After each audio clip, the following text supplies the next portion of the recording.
What's up, YouTube fans?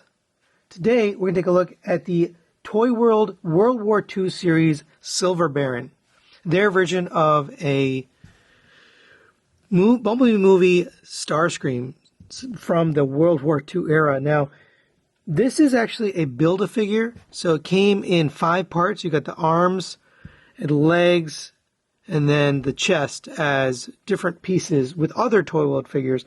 I haven't looked at anything Toyworld in so long on this channel, but Dr. Diecast sent me the entire set of these World War II figures to review. And I decided to start with this one because this is the one that you can't really get unless you get the Build-A-Figure series. So let's take a look at this guy. Now, I have to forewarn you, and I have to basically say up front that this figure has a lot of quality issues. Number one, the head is built on a very small, thin piece of plastic here. It's on a peg like this. And if you go to articulate it, it's supposed to bend here, right? So the neck's supposed to go back and forth like that. Well, I went to do that, and both of these heads, I lifted up and it broke. I should take this one out. So the little tab right there broke off. So I said, oh, you know what? Let me just put in the alternate head. At least I have 2. By the way, here's the style. You have Bumblebee movie head, and then you have the older style Starscream head. So I went to stick this in here, and crack, the piece popped off. So both of them are now broken, unfortunately. I did put a little piece of plastic in here to try to make it stay a little better, but it just doesn't work. So that's kind of a big bummer. The other thing with this figure is every joint is loose. The arm and they're all pin joints. So you have a pin joint here at the arm, and that one's kind of loose. This one's actually more loose. The legs at the knees are pretty loose, so I had to put a bunch of Kiki. I put Kiki all over this figure. Down at the ankle here, there's some loose joints. So it really, it's just unfortunate that the QC on this thing is not great. So be forewarned, as I go through this review, you may find there's just things that aren't great.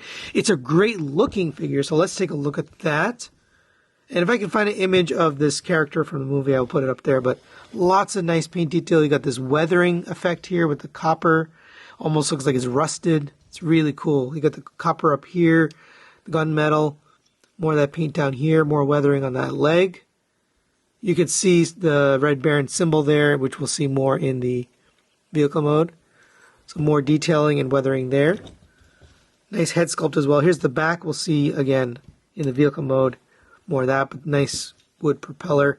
It all fits nicely. It's just, kind of loose. Now let's get a look at the articulation. If the head was actually attached, you can actually put it upwards on that joint and down. It does rotate around on that joint. The shoulders are on a ball joint here, so they get all the way around.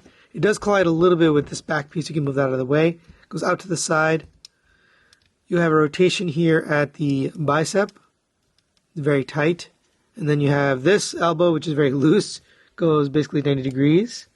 There is a joint here that moves in and out, which is for transformation, so we'll take a look at that later. The hand goes in and out on this joint. It is on a ball joint. I am not going to remove it, but you do get some alternate hands, which I'll show you a little bit later. But that just goes in and out on that and rotates around on that ball joint. No waist rotation or ab crunch on this guy.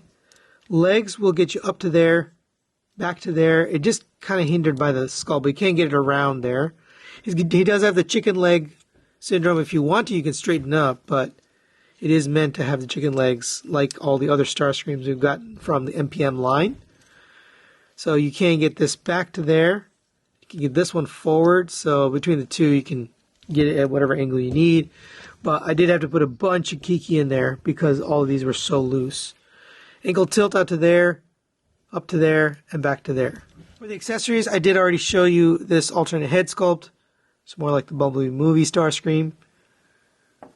Since we can take the head off, I might as well. You do get a little mask here for this head, so you just slide it down, and it fits very loosely over his mouth. Yeah, that's basically it. It's not a great fit, but it's fine. So I'll just put that back here. You also get these guns here. And these are meant to go in here. So that looks pretty cool.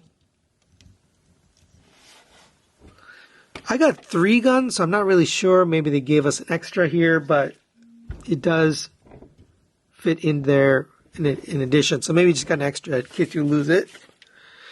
I got 2 additional hands, which I'm not going to replace because they're on a ball joint and they seem very fragile, but you can plug in this on there too. So if you want it on the hand, you can. The hands that are there, you really can't do that.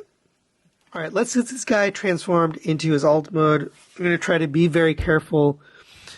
Dr. Diecast, the one who sent this to me, wants it in alt mode, and he's storing all of these in alt mode in his display. So hopefully we can make it there without any additional damage.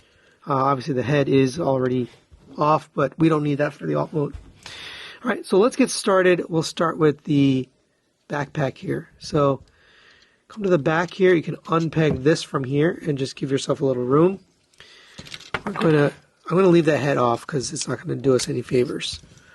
Unpeg this from here. And you can just kind of straighten this out, get it out of the way. Same with this side. Unpeg this from here. And just be gentle. This thing, it's got some good, nice, tight joints. It's got some loose, fragile joints. Right, so you can just leave that kind of facing backwards for now. Come to the bottom here. We're going to take these and fold them up on these joints here. Now obviously the head would be in there, kind of cradled by those. Actually, let me see if that will work, because they might actually hold this in. Let me open these back up. Yeah, so I can actually hold the head with those, so I'll leave that like that. Come to the bottom here. This is going to lift up, and we're going to take this entire piece and fold this around. And you can see that's going to make the engine, which is really cool. We got some engine detail there. And eventually we'll fold this down on top of it. But for now, just have it like that. Leave it up like that. Next, we're going to take this arm, and we want to rotate this so that we can actually get it in there. So you're going to rotate this 180 degrees. Then we're going to rotate this so that you can get this folded up. So it should end up with the ball joint facing this way, but then this flat surface on the outside. You're going to take this arm, that's going to fold downwards. And this whole thing's going to come into here, and it's got to work its way underneath this. And it's not the best, but you got to get it in there. There we go. Then come to the other side.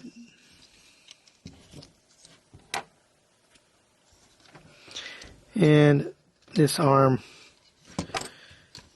fell off the joint here. I have it on a screw. There was a pin there before, and yeah, it's just not the best, honestly. This figure is not built well. Right now we got the arm piece in there. You can fold this piece down, and that'll make up the rest of the plane there. I'm going to hold this, but we need to unfold all of this. So open up this flap here on the back. Open up the flap here on the top. And then we're going to take this part and fold it down. The hand will fit right in here. So that's how you should end up with the wing. Should look something like this. So this is the middle wing. Right. Open up this. This is going to come up and meet, and there's a little slot right there to hold it together. So you can just get that pressed together. Right, so that's one side done. Let me do the other side. We have to get this folded across. Bring this all the way forward. And down, and it's going to tab in here. And then make sure this is all the way back. And it should sit flush if you've got everything right. Now we can make sure these are plugged in. Collapse these and plug these in. And then take this one down and plug that into here. Same on this side. bring down this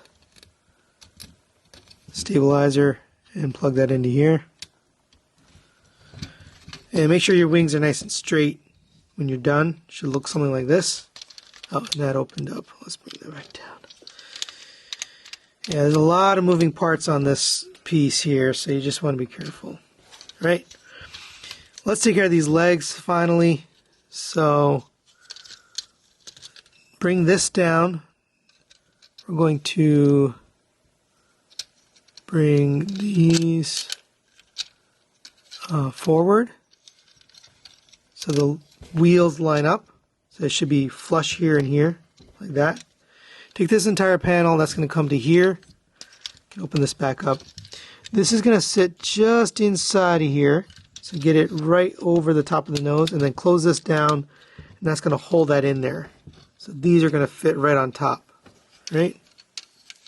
Come to the back here, we're going to unpeg this, straighten that up. I'm going to take care of all these legs here. So open up this, fold your foot down. Allow you to take this piece, according to that back, it's going to tab in right here. Get that tabbed in. According the leg down, fold this tiny little panel over,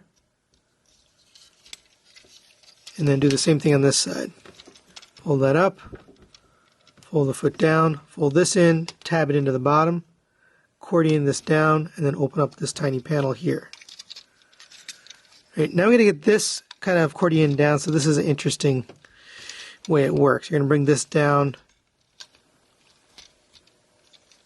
and you also want this metal panel on the outside. So that's how you know you have it right. So you should end up like that. Nice metal part on the outside. And these are going to come together and tab them together like that. So getting to the home stretch here. Bring this inwards. This is going to double accordion down. And then this tab right here is going to tab in on the top. And there you have the Silver Baron in its absolutely gorgeous alt mode. You get all that weathering across the top here, all that little rust pieces. You get the nice Red Baron symbols there, across. Nicely detailed propeller here. It does spin. Looks like wood. You got all that paint, silver, red, lots of weathering. Here's the back. You got some markings here. I don't know what all that means, but there is a little seat there. You could probably get a little guy in there, but pretty cool. You can take the guns here, so the guns will mount right here on the bottom. So I believe that's where they would have sat anyways, and you can use those guns. It's a pretty cool little effect there. There you go. So you got the gunner. There is an extra gun here, so I don't know if it was meant to be or not, but if you want, you can put it there. But leave that off for now, because I don't think it was meant to go there. It does roll on these wheels. If you push it, you set it down on that tail, there's just a little, sled there. So if you lift it up, it does roll on those wheels. And for size comparison, there it is next to the Transform Element Optimus Prime. Obviously, a different scale here. It's not quite Masterpiece. Toyworld's kind of doing their own scale for these World War II vehicles. But there you go for a sense of size. And for size comparison that makes maybe a little bit more sense, there it is next to their Barricade figure. They call him Alert. Here you can see it fits in well. So I think it is its own scale, basically for this entire line. So final thoughts on the Toyworld Silver Baron. Let's start with the positives. And by the way, I did make up that name. The other figures they're selling are called the Blue Baron, Red Baron, and Black Baron. This one didn't have a name, just had a number on the box since it was a Build-A-Figure, so I made up the name Silver Baron. But either way, let's start with the positives. I think this thing looks absolutely gorgeous in the vehicle mode here. Right, the paint job, the overall look, they nailed the look of this World War II era plane. The robot mode also looks pretty darn good. The paint job is very, very impressive on this guy. I mean, this just looks like wood, you know, it's very well done. Just overall, the paint is really, really well done. Nice accessories. The guns especially look good in the vehicle mode, but they also look good in the robot mode too. And the alternate head, although if it doesn't actually stay on because I have that problem, it does look really, really nice. Negatives wise, this has a lot of QC issues. So number one, all of the joints on the knees, on the lower legs, on the elbows, all loose. They're all pin joints. It does work a lot better in this mode, I have to say. You know, kind of stays together. It's pretty solid. But in that mode, it's just, it doesn't work. It's not built well enough. And that doesn't give me good feels for the rest of this line that I do have to take a look at. I may just bail and look at the vehicle modes and not transform them. We'll see. I did talk to Dr. Diecast, and I asked him, and he said, yeah, maybe just let's look at the vehicle modes. But the vehicle modes are beautiful. I mean, it is a very beautiful plane from all angles. It just looks like a plane. It doesn't even look like it transforms. So I do commend them for that, but I just can't recommend it if you're planning to transform it. If you just want the World War II vehicles and you like the way it looks, then, and you like the scale, you know, because it is a smaller scale for these vehicles, then maybe get this set. Now, Dr. Diecast is going to have this whole set together, and they're kind of displayed separately on their own. So I think it makes sense like that. So that's really it for today. Thanks for watching. We'll see you next time.